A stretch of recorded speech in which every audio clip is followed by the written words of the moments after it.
Revenge of the nature বলে একটা কথা আছে, সেটা শুধু তোমার আর আমার জন্য না, এটা হচ্ছে পৃথিবীর যত মানুষ আছে সবার জন্য সেম।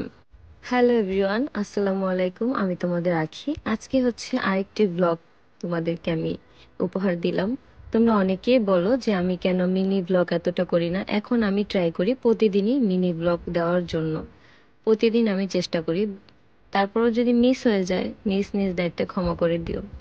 তো যেটা বললাম আর কি, রিভেঞ্জ অফ দ্য নেচার, এটা কিন্তু সবার জন্যই সেম, শুধু তোমার আর আমার জন্য না। তুমি এত এত অন্যায় করে তুমি আল্লাহর কাছে বলবা যে আল্লাহ তুমি বিচার করো, বিচার করো। তুমি যে আগে অন্যায়গুলো করছো সেগুলোর বিচার আল্লাহ কিন্তু করবে, তারপরই করবে। ঠিক আছে? এখন আল্লাহই ভালো জানে সে কিভাবে কার বিচার করে। আমিও কিন্তু দুধের তোয়া তুলসী পাতা না। আমিও ভুল জেনে অনেক মানুষকে অনেক কষ্ট দিয়ে কথা বলে ফেলছি। এই জন্য আমি আল্লাহর কাছে সব সময় মাপ চাই, সব সময়, প্রতিটা মুহূর্তে, প্রতিটা সেকেন্ডে, যে আল্লাহ যেন আমাকে মাফ করে দেয়। আমি যাদের যাদের সাথে ভুল করছি, আমার খুব ইচ্ছা করে যে আমি যাদেরকে কষ্ট দিয়ে কথা বলছি তাদেরকে আমি বলি যে আমাকে একবারের জন্য হলেও যাতে মাফ করে দেয়। কিন্তু যাদের আমি সামনে পাইছি বা আমার আশেপাশে ছিল, আমি কিন্তু তাদের কাছে নিজে থেকে ক্ষমা চেয়ে নিছি। কিন্তু যাদের কাছে আমার ক্ষমা চাওয়া সম্ভব না, আমি সবসময় বলি আল্লাহ তুমি দেখো যে আমি তাদের মনে খুব কষ্ট দিয়ে কথা বলছি, তারা যেন নিজ থেকে আমাকে ক্ষমা করে দেয়, মাফ করে দেয়। একটা মানুষের জীবনে দুঃখ কষ্ট কিন্তু এমনি এমনি আসে না। অপর একটি মানুষকে কষ্ট দিয়ে, আঘাত দিয়ে কথা বলার কারণেই আস্তে আস্তে হচ্ছে তোমার জীবন হচ্ছে দুঃখ কষ্ট আসে।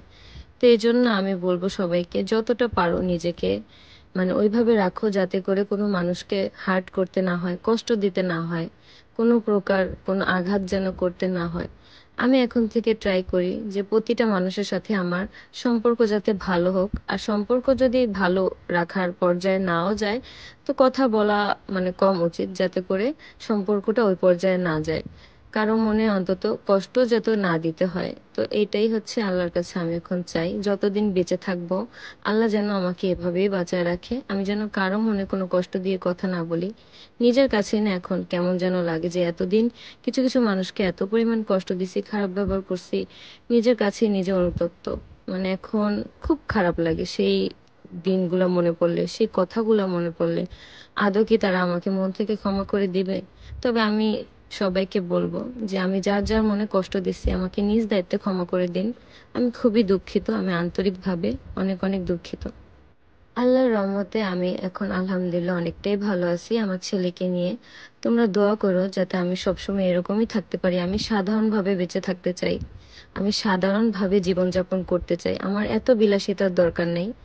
আমি আমার ছেলেটাকে নিয়ে সাধারণ একটা মানুষের মতো কাজ করে খেতে চাই। আল্লাহ হাফেজ।